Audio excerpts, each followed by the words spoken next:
From JBS Studios in Greater New York, this is the JBS News Update with Teisha Bader. I'm Teisha Bader with the JBS News Update for Monday, June the 28th, 2021.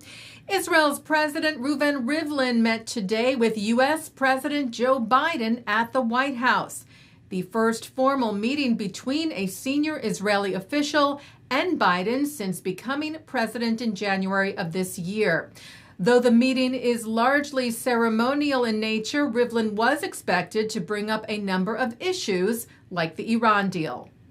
Rivlin, whose term as president ends next month, arrived in Washington today after flying into New York from Israel yesterday, where he addressed a special farewell ceremony held in his honor with leaders of Jewish American organizations, hosted by Israel's ambassador to the United States and the United Nations, Gilad Erdan.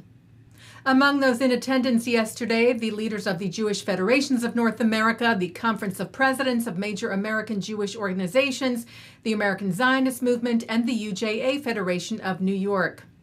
Rivlin told the gathering the long-lasting support of the Jewish world, and especially the American Jewish communities, for Israel makes you an inherent part of the Israeli society, our fifth tribe.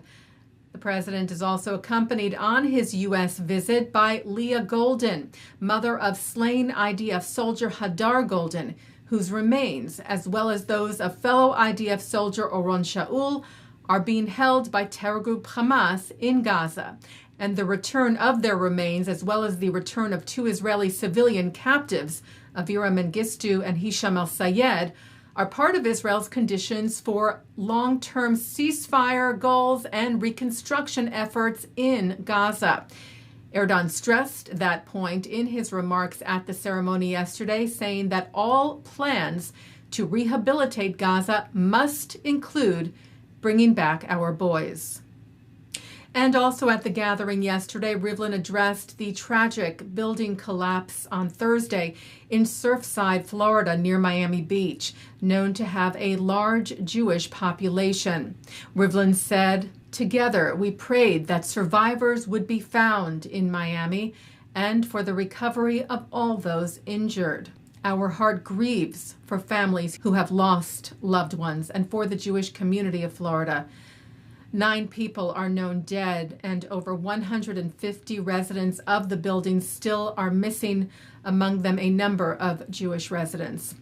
Well, Israel sent assistance to the site this weekend, including the Minister of Diaspora Affairs, Dr. Nachman Shai, and a team from the IDF Home Front, made up of top search and rescue and engineering specialists who are now on the ground alongside American rescue workers, hoping to find survivors.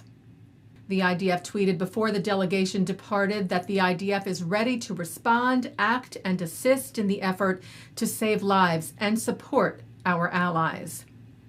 Local NBC 6's Ryan Nelson shared video of Nachman Shai speaking to reporters yesterday about the Israeli team's experience and expertise. They've been dealing with similar situations in the past 10 years. They've been to 26 places all around the globe, and they came here to help. We don't know exactly what, we are not going to teach Americans what to do, never. But if we can bring something of our knowledge and our techniques and whatever we can do, we will gladly do. We feel so sorry and so sad for what happened here. And if we can support and help our friends here, we'll do it right away. And Israeli Prime Minister Naftali Bennett shared photos of the IDF delegation in Florida, tweeting, "We stand together." And the Prime Minister spoke over the phone today with Egyptian President Abdel Fattah el-Sisi, the first call between the two leaders since Bennett became premier.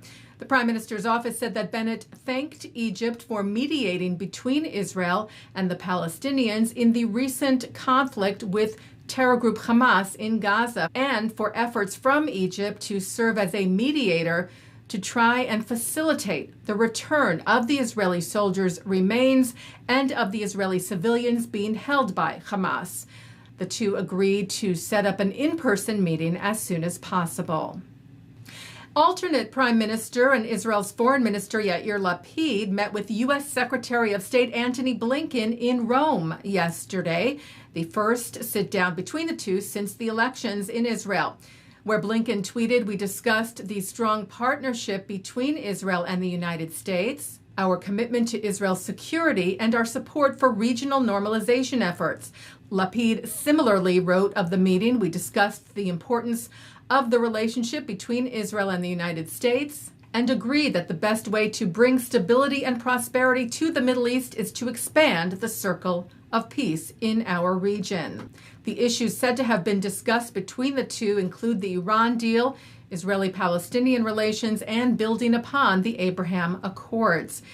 And Lapid held his first meeting with an official from one of the Gulf countries of the Abraham Accords, the normalization of ties with Israel signed last year, the foreign minister of Bahrain, Dr. Abdulatif Al-Zayani.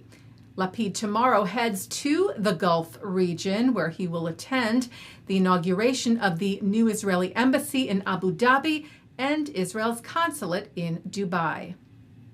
Taking a look now at our programming for tonight on JBS for Monday, June the 28th at 7 o'clock. It's The Wisdom of Dr. Ruth. At 7:30, we hear from students Julia Jassey and Talia Rosenberg, who talk about the challenges and opportunities facing Jewish students on campus today.